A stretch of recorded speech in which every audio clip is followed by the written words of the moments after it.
একজন আর্টিস্টের ব্যক্তি জীবনে কিছু কথা থাকে যেগুলো আসলে সবার চোখকে এড়িয়ে যায়। তো এই কথাগুলো আজকে শেয়ার করলাম।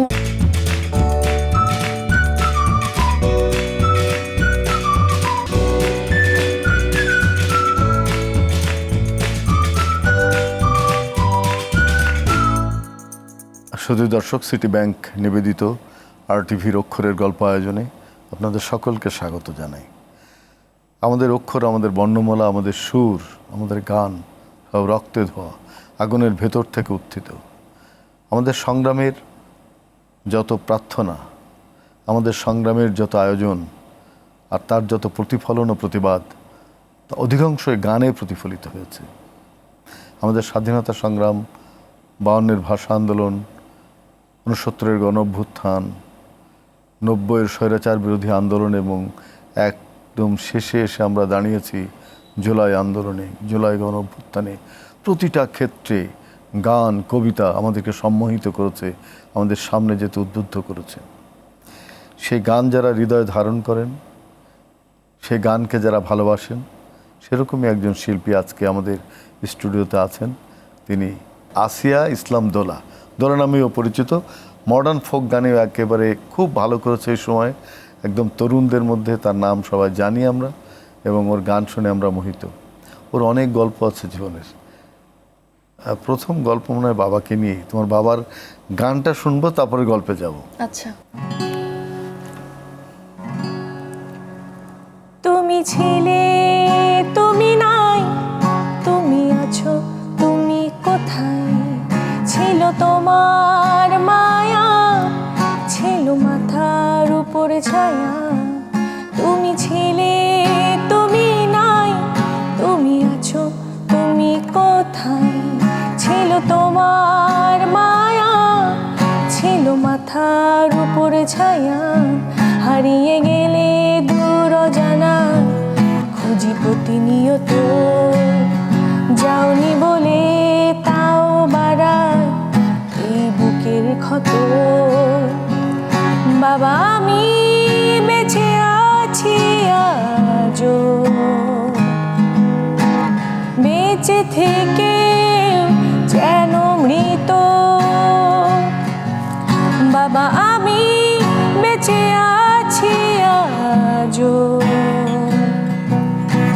বেঁচে থেকে যেন মৃত।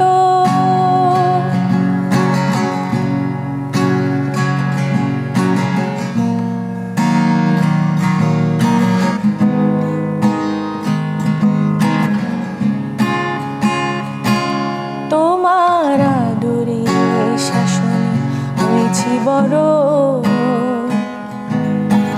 কাছে পেয়ে তোমায় পাইনি তত। আমিও বুঝিনি, বুঝনি তুমিও। ভালোবাসা ছিল কত, ছিল কত। বুকের ভিতর দহনের জল ঝরে যায় অবিরত। বাবা আমি বেঁচে আছি আজও, বেঁচে থেকে যেন মৃত।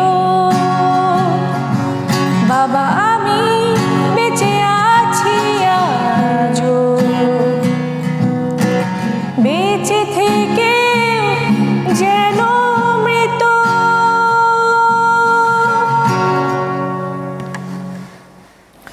শুধু দর্শক, এই বাবার গানটি শুনলে যে কেউ বুঝবেন যে ও বাবার জন্যে কতটা কষ্ট পায়।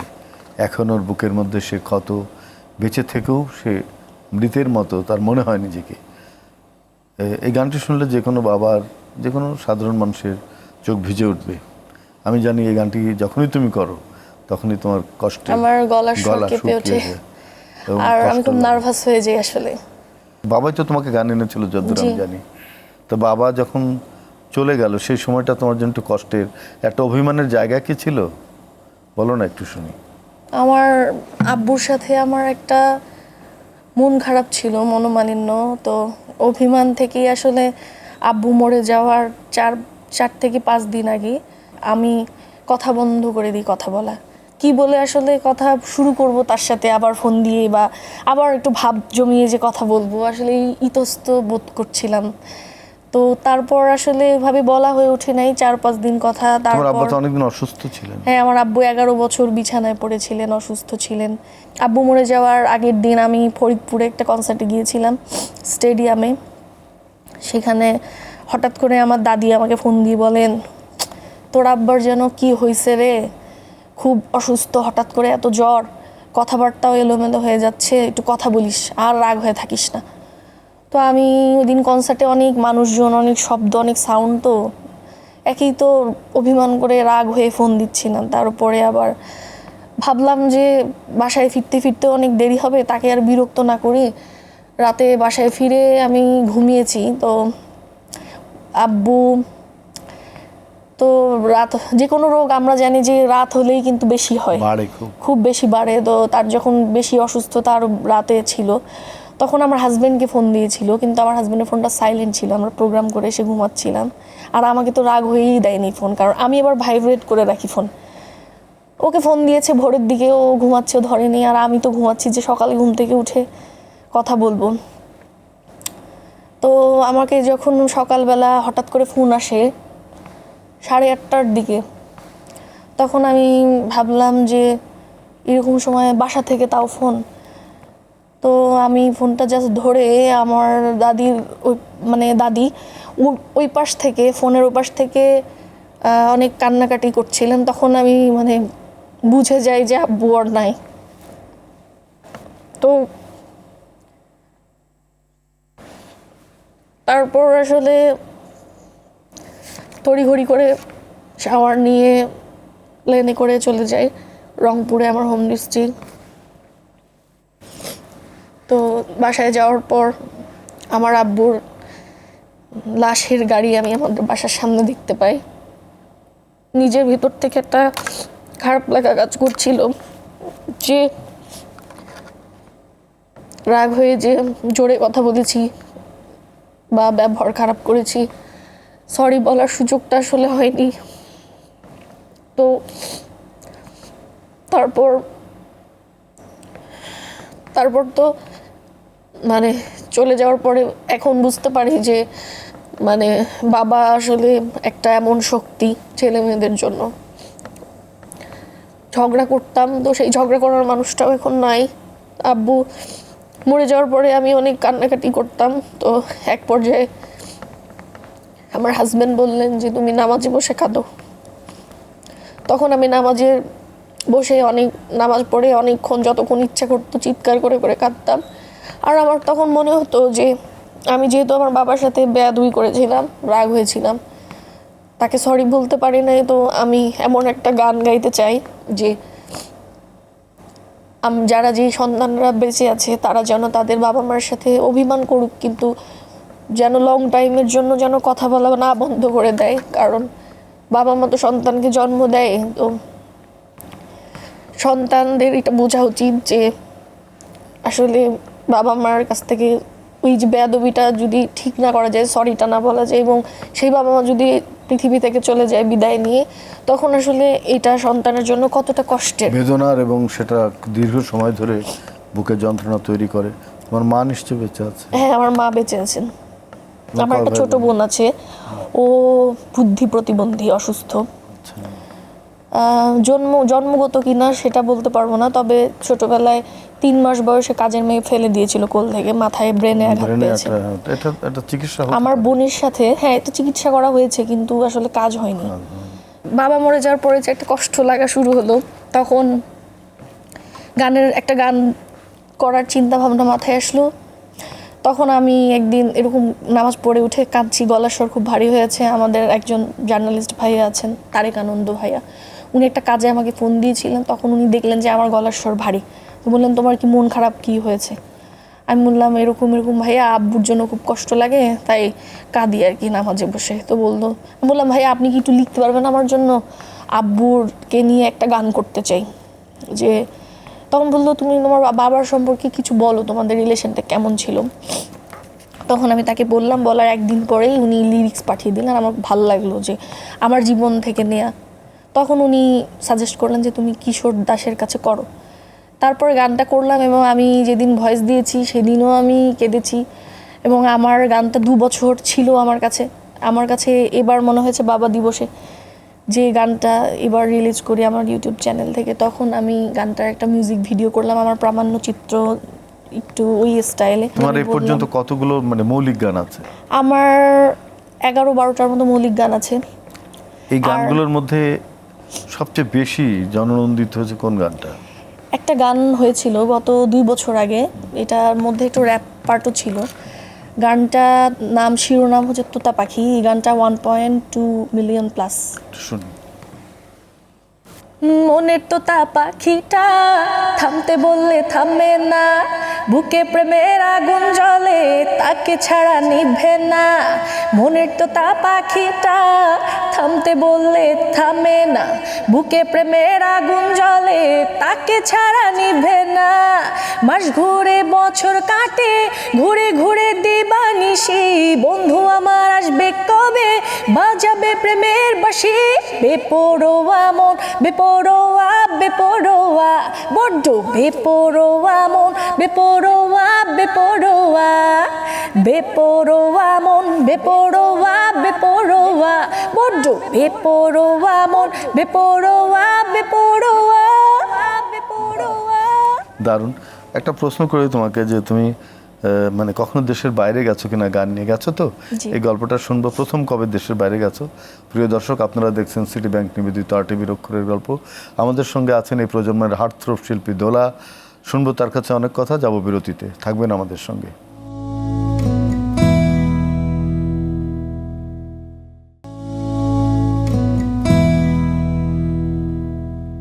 শুধু দর্শক, আপনারা দেখছেন সিটি ব্যাংক নিবেদিত RTVর অক্ষরের গল্প। আমাদের সঙ্গে আছেন, আগেই বলেছি, প্রখ্যাত সঙ্গীত শিল্পী, তরুণ সঙ্গীত শিল্পী, খুবই মানে আন্তরিক, গানের জন্য একেবারে জীবন পাত করছে সে, দোলা। ফিরে আসছি বিরতির পর। দোলা, প্রথম তুমি কবে দেশের বাইরে গেলে গান নিয়ে? আগে তো আমি রংপুরে গান করতাম, শুধু উত্তরবঙ্গে, সৈয়দপুর, তারপরে দিনাজপুর, পঞ্চগড়, কুড়িগ্রাম। যেহেতু আমি উত্তরবঙ্গের মেয়ে, তো তখন আমার ঢাকার মিউজিক মানে ইন্ডাস্ট্রিতে, মিডিয়াতে আসা হয় সেরা কণ্ঠের মাধ্যমে, চ্যানেল আই 2017 সালে। তো আমাদের গ্র্যান্ড ফিনালে হয়েছিল থাইল্যান্ডে। তখন আমার প্রথম দেশের বাইরে যাওয়া চ্যানেল আইয়ের ওই গ্র্যান্ড ফিনালেতে। তারপরে আমি মালদ্বীপস গিয়েছি প্রোগ্রামে, তারপরে আমি রাশিয়াতে গিয়েছি, জাপানে গিয়েছি, অস্ট্রেলিয়াতে গিয়েছি, তারপরে ইউকেতে গিয়েছি, তারপরে মালয়েশিয়া, তারপর সিঙ্গাপুর। ধরো তুমি তো অনেক দেশে যাও, কিংবা যে অনুষ্ঠানে যাও, ফোক গান অর্থাৎ আমাদের লোকগানের, তুমি তো মডার্ন ফোক করো, এই চাহিদাটা কেন, তোমার কি মনে হয়? এই চাহিদাটা অনেক বেশি, কারণ এখনকার যে জেনারেশন আসলে ওই ফোক টানটা খুব একটা ওরা নিতে পারে না। ওরা হচ্ছে একটু এই জেনারেশনের এই মিউজিক টেস্টে, একটু ওয়েস্টার্ন মিউজিক টেস্টের সাথে ফোকটাকে একটু ফিউশন করে, হ্যাঁ, নিজের দেশও থাকলো, মডার্নিটিও থাকলো। তো এটা ওরা খুবই পছন্দ করে। বাংলাদেশে এখন ফোক নিয়েই বেশি কাজ হচ্ছে, অনেক বেশি ফোক। আমরা শেকড়ের দিকে ফিরছি, ওই হ্যাঁ, দিকে ফিরছি। তারাও ফোক বেশি পছন্দ করে। আর তারা যখন আমাকে ডাকে দেশের বাইরে পারফরমেন্স করার জন্য, গান করার জন্য, তখন কিন্তু তারা ইউটিউবে, গুগলে ঘাটে যে দোলা কী গান করে আসলে বেসিকলি। তো তখন সেখান থেকে যখন দেখে যে দোলা তো এই ধরনের গান করে, এটা তো শুনেই আমাকে ডাকে তারা। তখন তারা স্পেসিফিক্যালি অনেক সময়, যেহেতু আমি একটু র্যাপ গানগুলো করতে পছন্দ করি, এই প্রজন্মের ছেলে মেয়েরা ওরা র্যাপ সং পছন্দ করে, তখন আমাকে এক্সট্রাভাবে অনেক সময় রিকোয়েস্ট করে বসে যে আপনি একটু ওটা একটু শোনাবেন। তো আমার ভাল লাগে। সব গানে তো র্যাপ নেই, বাট ওইটা একটু এক্সট্রা করে তারা রিকোয়েস্ট করে, তাদেরকে শোনাই। এছাড়াও আমি সুর ঠিক রেখে, সব কিছু ঠিক রেখে, গায়কির মধ্যে যতটুকু ওয়েস্টার্ন চেঞ্জ আনা যায় একটু সুন্দর করে তাদের কাছে উপস্থাপন করার জন্য চেষ্টা করি। ও বন্ধু তোর লাইগের একটা গান আছে, ওই গানটা একটু করো।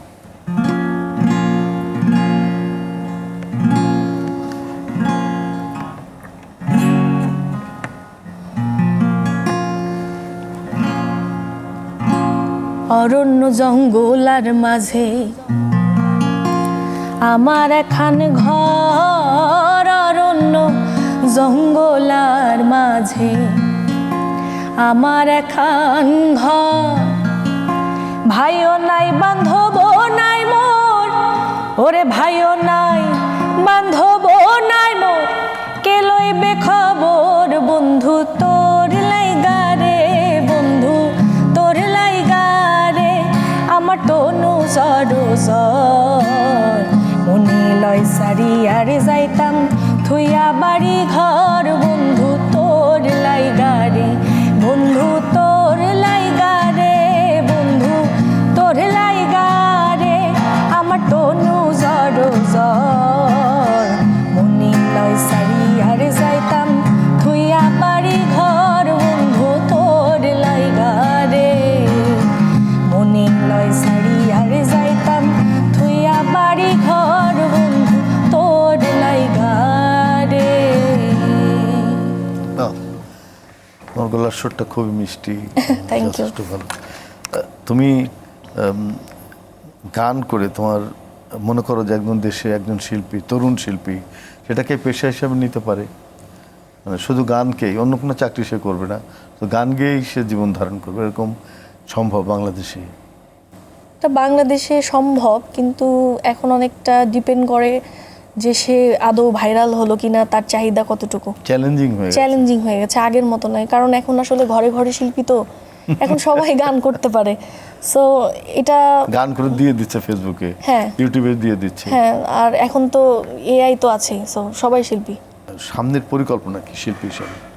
শিল্পী হিসাবে সামনে ভালো ভালো গান করে যাওয়া, জাস্ট মানে আমি জানি না আসলে আমি কি ভালো গান করব বা আমার জন্য কি ওয়েট করছে, কিন্তু হয় না যে যেটা শুনে আসলে আমার ভালো লাগছে সেটা শুনে হয়তো অন্য কারো ভালো লাগবে হয়তো, তো সেইভাবে সেই চিন্তাটাকে মাথায় রেখে ওইভাবেই গান করা এবং বিভিন্ন ঘরানার গান করা। রংপুরের মেয়েরা এত ভালো গান করে কেন? সেখানে প্রকৃতি কি অন্যরকম?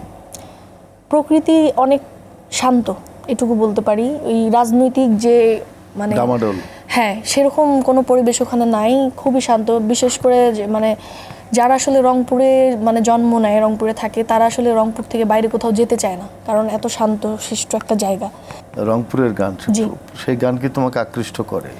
আকৃষ্ট করে, কিন্তু গাওয়া অনেক কঠিন, কারণ ভয়েস রেঞ্জটা ওরকম হইতে হয় এবং ছোটবেলা থেকে সেভাবেই ওস্তাদের কাছে তালিম নিতে হয়।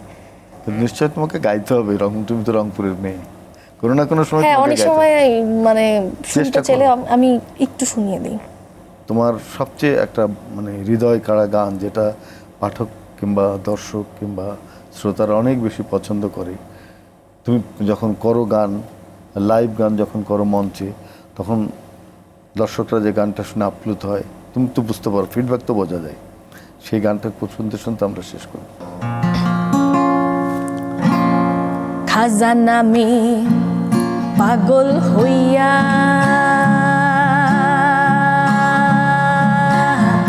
মরিয়া আমি আজমির গিয়া রে, আরে খাজার নামে পাগল হইয়া মরিয়া আমি আজমির গিয়া রে, এত করে ডাকলাম তারে, এত করে ডাকলাম তারে, তবু দেখা পাইলাম না, পাগল ছাড়া দুনিয়া চলে না,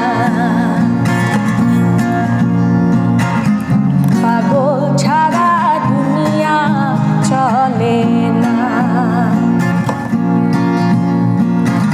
তুই পাগল তোর মন পাগল, তুই পাগল তোর মন পাগল, পাগল পাগল করিস না, পাগল ছাড়া